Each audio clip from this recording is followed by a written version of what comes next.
राज्यभरातील 12 जिल्हा परिषदा आणि 125 पंचायत समित्यांसाठी उद्या मतदान। 7438 उमेदवार निवडणुकीच्या मैदानात। मतदानासाठी निवडणूक यंत्रणा सज्ज, पोलिसांचाही बंदोबस्त तैनात। अंडर 19 वर्ल्ड कप मध्ये टीम इंडियाचा ऐतिहासिक विजय। इंग्लंडवर 100 धावांनी मात करत 6व्यांदा विश्वचषक जिंकला। वैभव सूर्यवंशींची 175 धावांची वादळी खेळी। भारतीय संघावर पंतप्रधान मोदींकडून कौतुकाचा वर्षाव, तर मुख्यमंत्री फडणवीसांनीही थोपटली पाठ। हा विजय अनेकांसाठी प्रेरणादायी, मोदींकडून स्तुती सुमन। सुनेत्रा पवारांच्या शपथविधीचा वाद निरर्थक आणि चुकीचा। रामदास कदमांच्या वक्तव्यावर मुख्यमंत्री फडणवीसांची टीका। दादांची राख विझण्याआधी सुनेत्रा पवारांना शपथ घ्यायला लावली, रामदास कदमांचं वक्तव्य। शरद पवारांच्या राज्यसभा खासदारकीची टर्म 2 एप्रिलला संपणार। 2 एप्रिलला राज्यसभेवर पार्थ पवार जाणार की शरद पवार याकडे लक्ष, तर मवियात पवारांना राज्यसभेवर पाठवण्याची ताकद, राऊतांचं भाष्य।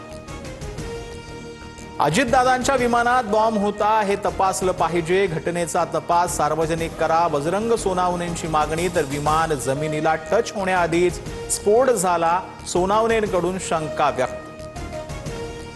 दादांच्या विमान अपघाताची चौकशी जलद गतीनं सुरू, चौकशीत काही आढळल्यास सरकार कारवाई करेल, मंत्री संजय शिरसाट यांची माहिती।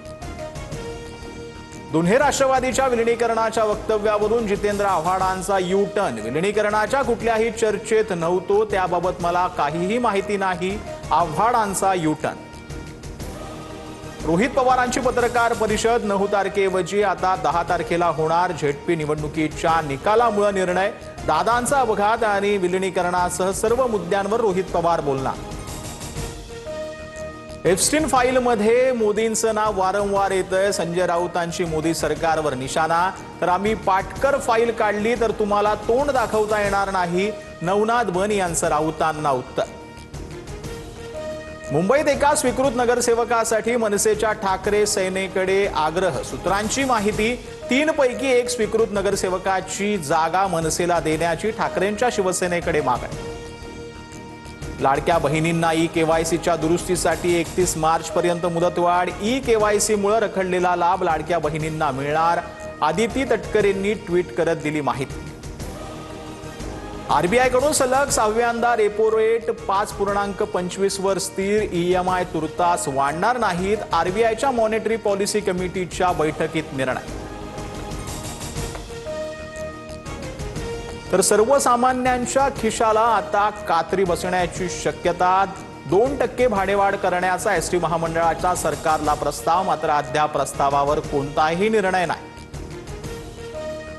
बीडच्या कपिलधारामध्ये बालविवाह रोखण्यात पोलिसांना यश। लग्न मंडपातून पळ काढतानाचा नवरदेवाचा व्हिडिओ व्हायरल, नातेवाईकांसह 100 जणांवर गुन्हा दाखल।